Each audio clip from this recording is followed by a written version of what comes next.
Leon, right here. I guess we'll start with just how's life been since we last got to see you compete, against Sean Brady? Just outside of camp and everything, how's life been? Life's been good. Had a new baby. Just been enjoying life, really sorting out your personal life. So yeah, just been chilling, really chilling, training, just normal life. When were they born? September.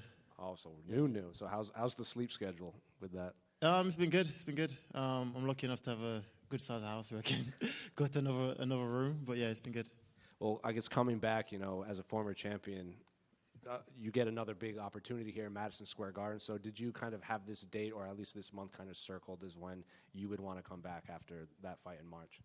Yeah, for sure. It was either this one or the one that Tom was on. It was one of them two cards, but I know it was later on in the year that I wanted to compete. And what did you make of Carlos as an opponent? Because the last couple fights you've had, it's been like grapplers and wrestlers that you've had to prep for. And Carlos is very much a one-punch knockout artist. Was it refreshing at all to not have to worry about guys shooting on you all the time? Yeah, 100%. I think he's the first striker for like 4 years, I think. So it's exciting now to be able to. When you fight a striker, you can flow a bit more. It's a more entertaining fight. So I feel like he's a good opponent to get back to where I left off. And has it felt any better to, as the champion, you have to carry the promotion, and then fighting in London, you'd have to carry the promotion. But here, the welterweight title's at the top. You got a lot of other guys, so you don't have that kind of burden of being the one that everyone is always kind of focusing on. Not really. If we could have the choice, we'd be top of the bill, So, it is what it is.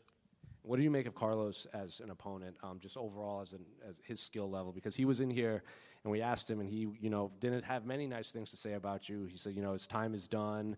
When it gets hard, he quits. If you've quit once, you've quit. You're going to quit again. So, what do you make of Carlos as an opponent? He's all right. I think obviously skill for skills. I'm the better fighter, better athlete. I'll go out and remind him of who I am. You know what I mean? So, he was before when the first time I moved up. It was Ian, and Ian beat him. His last fight, I don't know what Jeff Neal was doing. Just walking high guard, just walking flat-footed, walking in just like that.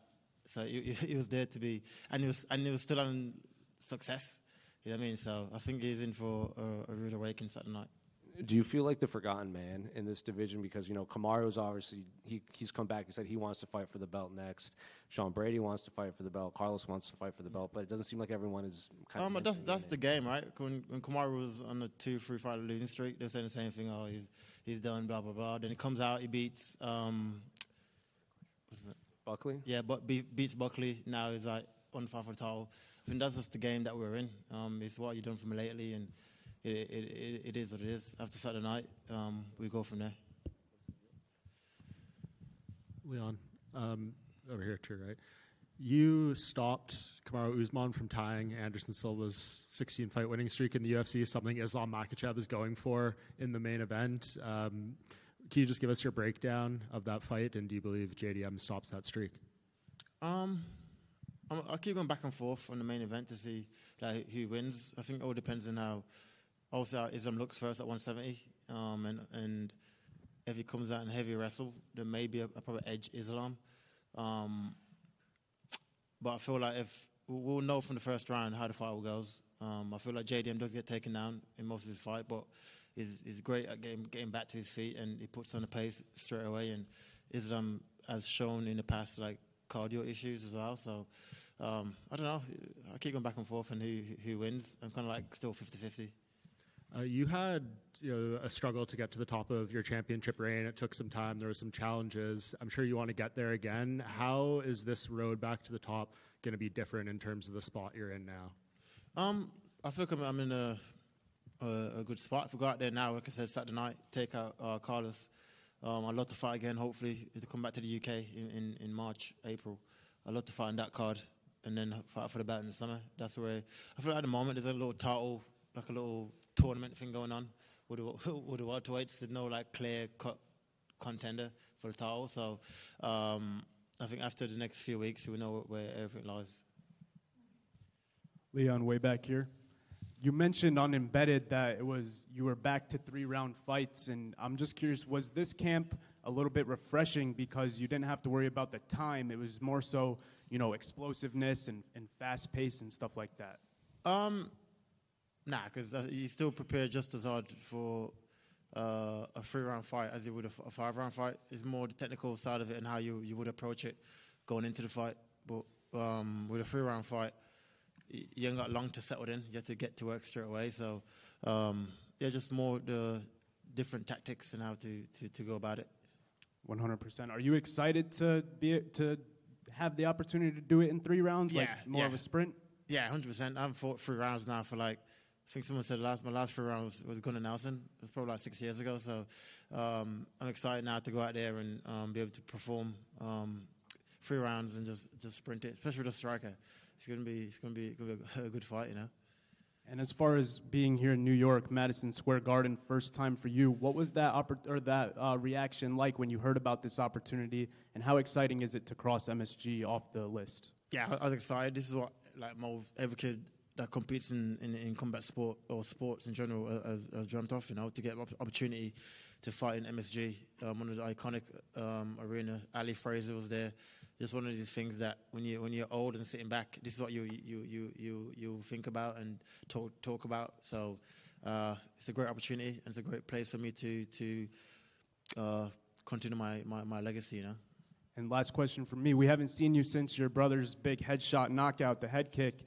It was the date was the big thing there. What was that like? That moment, being in the corner and watching him do it on the same exact day. It meant a lot. It meant a lot to me. I know obviously his struggles and how to get opportunity to achieve one of his dreams. It was refreshing to see, especially like 3 years on, a day to when I did it to Kamaru. It was airing, and I was happy for him for sure. Thank you, man. Leon, right hand. When I think about you, I think about when you first joined the UFC, you had a couple losses, and then you went on this most incredible stretch where you won 12 fights in a row, won the title, and it was tremendous. Do you have to mentally go back to those days when you had a couple losses and remind yourself, I've been here before and I can go on another incredible? Yeah, 100%. Definitely. I feel like that's just the mentality you need, right? Sometimes you get comfortable in your spot. I think that mentality that gets you to the title can also get back to the title. So, yeah, definitely. Obviously, we haven't had too many guys up here really talking trash. Carlos might be the only one who really has done it. And, one thing he's saying is he wants to be the first person to knock you out. Does that make it a little more personal? Not really. Cause I'm sure they'll knock me out. It's a fight. That's the whole point of the fight, for you to try and knock me out. I'm sure I'll knock you out. Not really. Like I said, let's see. I don't think he's fought nobody. Skill for skill, the levels is different. So we'll see. And then you said that you're excited facing a striker because it lets you flow a little bit, make it a more exciting fight. But when we analyze a fight, we saw him lose to Ian by Ian really wrestling him. You're an even better wrestler than Ian. And Ian was outstriking him as well. There's a lot of holes in his game that I see in Ian fight, in other fights previous to that. I've seen fights before in other organisations where he gives up mid-fight. So I've seen it, He's got a little hype going into it, coming off a good finish over Jeff Neal. So the energy is all good. I've been there before, and we'll see Saturday night. But particularly, he kind of struggled with the wrestling Ian. And you're an even better wrestler than Ian. Yeah. I mean, way better than Ian. Yeah, 100%. So I'll probably just say, hey, go the easier way and just make a big wrestling heavy game plan. I couldn't do that, but I feel like for me to get back to where I want to get to, I don't feel like me going to just line on him or get me back to where I want to get to faster, So let's see. It's going to be a mixed martial arts fight, obviously. And I'll test his skills everywhere the fight goes, Good luck to you. Leon here. A bit off topic. I don't know if you've seen this fight's in the works, Anthony Joshua versus Jake Paul. As a Brit, how do you evaluate? I've just seen that. Someone just told me about that. That's mad. Fair play to Jake Paul, first of all, for taking it. But if Asia doesn't knock him out in 1-2 rounds, then I feel like the fight must be fixed or something, because I'm going to Anthony Joshua, obviously, for the KO. So yeah, when is it, It's going to be next month they're working towards. Oh, yeah, sick. I'm going AJ for the win. Cheers. Just one over here. Greetings from Ecuador, Leon. So after you lost with Sean Brady, everybody in the welter division wanted to fight you. Our guy Michael Morales talked about in social media wanting to fight you. Yeah. This fight goes to you. Somebody talk to you, and no. about fighting him, or Who? it never happened. Fighting who? Michael Morales. Oh, no. It was never close. The UFC? That was never even mentioned. Okay. To even be close. Nobody ever talk about it. No. It was always either, I was asked for Ian, then either Ian or Protez. Ian turned it down for Protez, the next guy. So that was basically the conversations. Okay, thank you so much. Thank you. Thank you.